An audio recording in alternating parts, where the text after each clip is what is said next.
सभी को जय श्री राधे, जय श्री कृष्णा। ये सत्संग बहुत दिव्य होने वाला है, इसे ध्यान पूर्वक सुने। नामनिष्ठ संत श्री हरिदास महाप्रभु, जो कि बहुत बड़े नामनिष्ठ संत थे। उनका जन्म मुस्लिम संप्रदाय में हुआ था।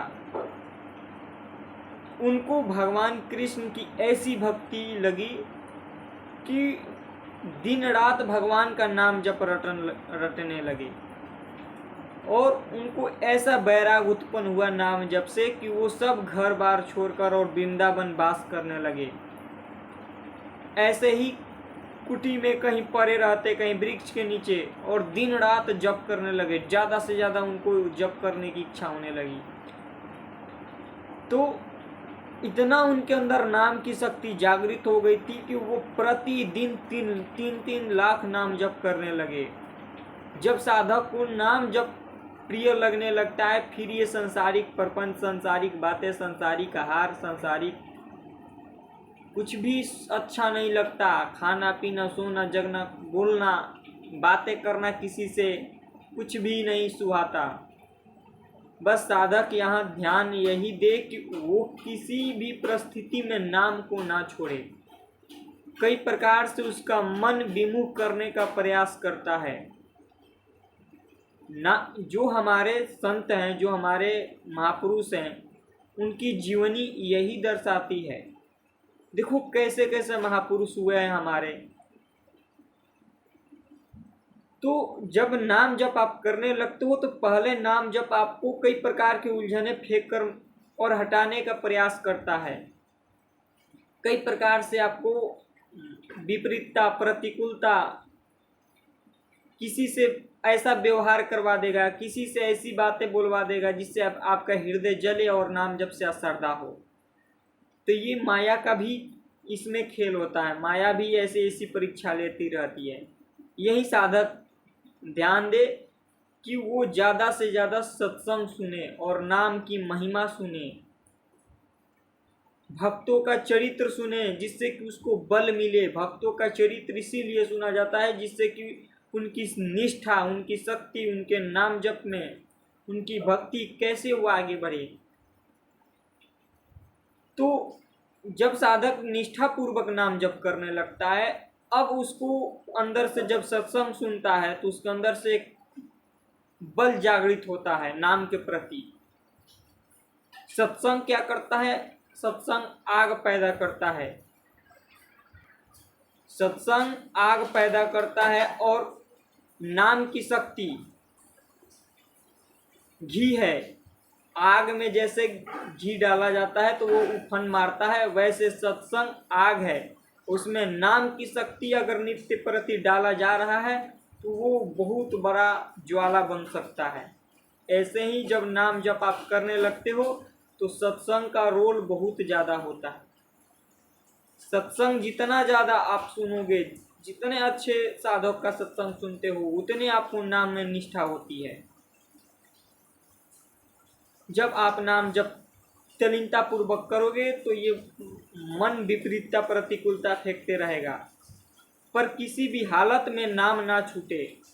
देखो ये मार्ग बहुत ऊंचाई लेवल तक जाता है। साधक बहुत दिव्य दिव्य गुण, दिव्य दिव्य शक्तियाँ, दिव्य दिव्य सिद्धियाँ, अरे जो चाहिए नाम जप से प्राप्त हो जाता है, जो चाहिए।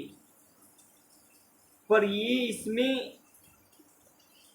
ये मार्ग जो है ये बहुत ही, मतलब ये अब आप जो हीरा ले रहे हो तो हीरे की परख करने के लिए आपको जांचा जाता है कि ये हीरे लायक है कि नहीं। ऐसे ही जब आप भगवान की ओर चलते हो, भक्ति की ओर चलते हो, तो भक्ति हीरा है। और हीरा को जब आप लेना चाहते हो, अपने जीवन में हीरा को उतार कर उसे चमक, तो आपको ऐसी थोड़ी परीक्षा देनी पड़ती है। माया ऐसी परीक्षा लेगी। आपके इष्ट थोड़ा ऐसा उलझने फेंकेंगे, देखेंगे कि हमारे लिए इतना प्रयत्न कर रहा है, थोड़ा हम भी तो देखें ये हमसे कितना प्रेम करता है। क्या हमारे लिए हर कष्ट सहने को तैयार है? ऐसा आपके इष्ट फेंकेंगे सामने परीक्षा, माया ऐसी लेगी परीक्षा। पर यहाँ साधक डरे ना, नाम को ना छोड़े और सत्संग को पकड़े रहे। नाम जप अगर पकड़े रहा तो कुछ भी उसका अनिष्ट नहीं हो सकता, अनिष्ट तो हो ही नहीं सकता। इसलिए नाम जप को वो पकड़े रहे और मन की प्रतिकूलता अनुकूलता ये चलता रहेगा। तो सत्संग ज़्यादा से ज़्यादा सुनते रहे। ऐसे ही हरिवंश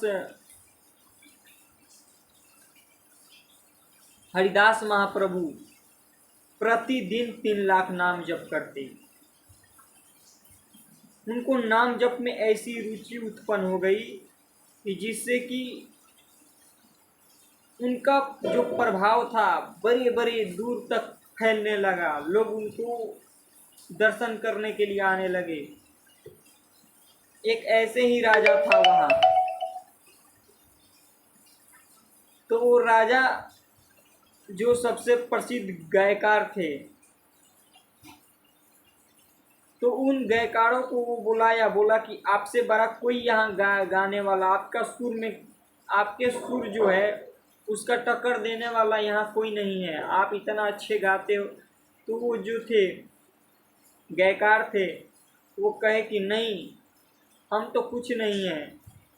अरे एक संत ऐसे हैं जिनके भजन मात्र सुनने से हमारे अंदर एक भगवान के लिए अद्भुत प्रवाह उत्पन्न हो जाता है। उनके भजन मात्र सुनने से हम अंदर के सब विकार नष्ट हो जाते हैं। तो वो राजा बोला कि कौन है वो? तो वो बोले कि वो हरिदास महाप्रभु हैं। वो विरक्त हैं, वो किसी से कुछ भी मतलब नहीं, पर उनके भजन के आगे हमारा भजन कुछ भी नहीं है। वो जब गाने लगते हैं तो लगता है कि भगवान स्वयं नृत्य कर रहे हैं, राधा रानी स्वयं उनके सामने नृत्य कर रही है। उनको बुलाया गया, उनको बोले कि चलो हम भी दर्शन करेंगे ऐसे महापुरुष का। उनको बुलाया गया, उनको बोला गया कि आप थोड़ा भजन सुनाइए। उन्होंने भजन सुनाया। वो राजा को भजन इतना प्रिय लगा कि वो अपना सोने का पलंग था वो पलंग दे दिया। कहा कि ये पलंग इनको दे दो, हम भेंट करना चाहते हैं। तो वो पलंग भी वो नहीं लिए। तो जिद करके राजा बोला कि नहीं, आप पलंग ले लो। तो बोले कि हमारे किसी काम का नहीं, चलो दे दो। पलंग को ले गए और नदी में प्रवाहित कर दिए। ऐसे ऐसे हमारे महापुरुष हैं। सोने का पलंग भी मिट्टी के समान है। तो उनके अंदर नाम की निष्ठा इतनी ऐसी थी कि वो बड़े बड़े राजा को भी अपने चरणों में घुटने टेक दिए। बड़े बड़े राजा उनके चरणों में घुटने टेक दिए नाम की शक्ति के आगे। उनके सामने एक वेश्या उनकी परीक्षा लेने के लिए गई थी, पर वो भी उनके भक्त बन गई। ऐसे ऐसे संत हमारे युग में उत्पन्न होते हैं। इसलिए आप जितना ज़्यादा नाम जप कर रहे हो करते रहो। संसार में कभी भी किसी भी समय कुछ भी हो सकता है। इसका नाम मृत्यु लोक है। यहाँ आप मनोरंजन में लगे हो, किसी भी अवस्था में कोई भी हमारे शरीर में रोग उत्पन्न हो जाएगा, हमें ऐसा उलझन मिल जाएगा जिससे फिर हम आगे नहीं बढ़ सकते। फिर उस समय भजन नहीं होगा, उस समय संसारिक चिंतन होगा। इसलिए इसी समय जो है इसी में नाम जप करो, ज़्यादा से ज़्यादा सत्संग सुनो। फिर मिलता है अगले वीडियो में। जय श्री राम।